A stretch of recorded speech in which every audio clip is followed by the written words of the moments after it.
Shalom, selamat pagi Bapak Ibu Saudara yang dikasihi Tuhan. Kita bertemu kembali dalam acara Renungan Pagi Spiritual Life. Pagi hari ini kita akan kembali melanjutkan pembacaan Alkitab kita yang sekarang terambil dari 2 Yohanes pasal yang pertama, ayat pertama sampai ketiga. Saya akan membacakan bagian firman Tuhan ini bagi Bapak Ibu Saudara sekalian. Dari penatua kepada ibu yang terpilih dan anak-anaknya yang benar-benar aku kasihi. Bukan aku saja yang mengasihi kamu, tetapi juga semua orang yang telah mengenal kebenaran. Oleh karena kebenaran yang tetap di dalam kita dan yang akan menyertai kita sampai selama-lamanya. Kasih karunia, rahmat, dan damai sejahtera dari Allah Bapa dan dari Yesus Kristus, Anak Bapa, akan menyertai kita dalam kebenaran dan kasih.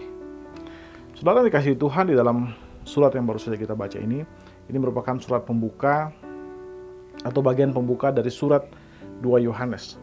Surat 2 Yohanes adalah surat yang ditulis oleh Rasul Yohanes kepada jemaat Kristen yang dalam bagian ini disebut dengan istilah ibu di situ.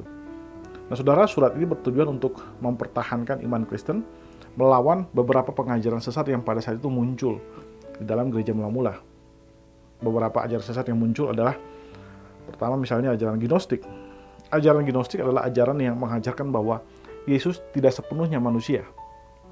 Karena bagi mereka tubuh atau materi itu bersifat fana dan berdosa, sehingga tidak mungkin Kristus yang adalah Allah itu menjadi manusia. Dengan kata lain, mereka menolak inkarnasi Kristus. Tapi saudara, jika Kristus bukanlah manusia, maka tentu Kristus tidak bisa menebus kita sebagai manusia. Karena itu, Alkitab mengajarkan bahwa Yesus Kristus telah menjadi manusia. Logos atau firman Tuhan itu telah menjadi manusia. Dan karena itu kita percaya kepada Kristus yang adalah manusia dan juga adalah Allah.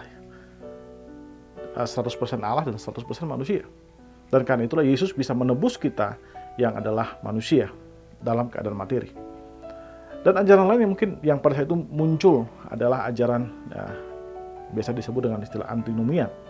Antinomian adalah ajaran yang muncul karena mereka menganggap bahwa setelah Yesus menebus kita dari dosa dan membebaskan kita dari kuasa hukum Taurat, maka kita tidak perlu lagi melakukan hal-hal yang baik, hal-hal yang bermoral, karena bagi mereka Yesus sudah menebus dosa kita. Nah, saudara, tentu itu ajaran yang keliru dan salah. Karena walaupun Yesus sudah menebus dosa kita, tapi Yesus menebus dosa kita supaya mengembalikan kita ke natur kita yang semula. Natur kita yang semula adalah kita diciptakan menurut gambar dan rupa Allah. Kalau Allah adalah kudus, maka kita adalah kudus. Maka itu kita menemukan dalam surat Petrus misalnya. Rasul Petrus mengatakan bahwa kuduslah kamu sebab Allah itu kudus. Artinya, penebusan Kristus bukan untuk membuat kita membebaskan semua hawa nafsu kita, tapi sebaliknya mengubah kita untuk kembali ke natur awal kita, yaitu serupa dan segambar dengan Allah. Nah, saudara dikasihi Tuhan, pelajaran tentang kebenaran ini sangat penting. Karena itu Rasul Yohanes menuliskan surat ini untuk menegaskan kembali pengajaran yang diajarkan oleh Tuhan Yesus dan juga yang diteruskan oleh para rasul. Saudara, kebenaran ini sangat penting. Karena itu penting bagi kita sebagai umat Tuhan, orang Kristen, untuk memahami pengajaran ini. Dan pengajaran ini harus menjadi dasar bagi kehidupan kita orang Kristen. Saudara, sebagai orang Kristen, semua pengajaran-pengajaran yang Tuhan Yesus ajarkan sudah disampaikan oleh para rasul. Dan pengajaran-pengajaran rasul itu sudah ditulis dalam Alkitab. Karena itu kita harus memahami pengajaran-pengajaran itu dengan bertekun dalam pengajaran Alkitab. Kita harus tekun dalam kebenaran karena kita hidup dalam dunia yang penuh dengan pengajaran-pengajaran yang palsu. Kita harus memelihara dan mempertahankan ajaran Kristus. Karena kebenaran itu adalah prinsip dari kehidupan Kristen. Kita harus mendasari hidup kita kepada kebenaran-kebenaran itu. Dan kebenaran itulah yang akan menyelamatkan kita.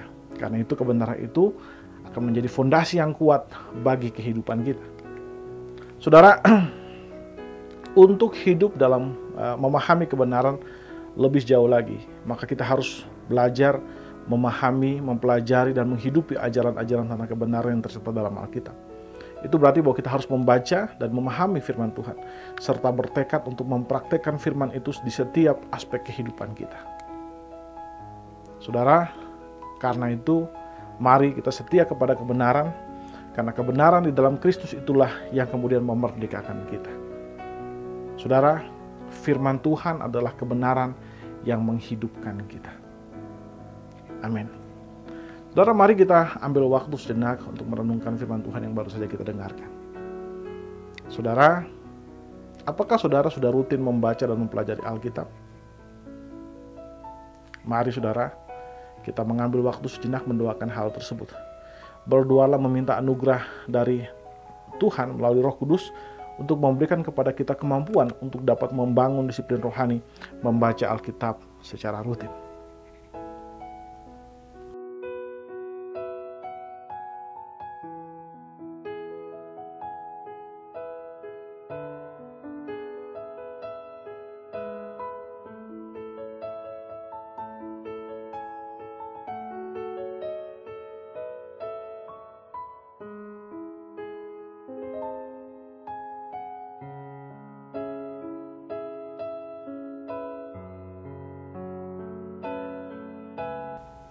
Saudara, marilah kita terus bertumbuh di dalam kebenaran. Mari kita berdoa. Ya Tuhan Allah Bapa kami bersyukur buat kasih dan setia-Mu kepada kami. Terima kasih jika Engkau telah memberikan kepada kami anugerah-Mu supaya kami bisa menghidupi hari ini Tuhan Yesus. Dan terima kasih buat firman-Mu yang sudah mengajarkan kami untuk bisa hidup dalam kebenaran-Mu Tuhan Yesus. Hidup di dalam ketaatan kepada firman-Mu Tuhan. Bantu kami Allah Roh Kudus untuk memahami firman Tuhan dan menghidupi itu dalam kehidupan kami sehari-hari. Sehingga kehidupan kami bisa selaras dengan karakter daripada Allah Tritunggal kami yang kudus. Terima kasih Bapa, yang menyerahkan kehidupan kami dalam tangan-Mu Tuhan. Engkau jagai sertai kami dari semua aktivitas kami dari pagi sampai malam nanti. Biarlah kami kerjakan semua hanya untuk kemuliaan-Mu saja Tuhan. Di dalam nama Yesus Kristus Tuhan kami berdoa. Haleluya. Amin. Amin. Bapak Ibu Saudara dikasih Tuhan, demikian renungan kita pada pagi hari ini. Selamat pagi, selamat beraktivitas dan Tuhan Yesus memberkati Bapak Ibu Saudara sekalian.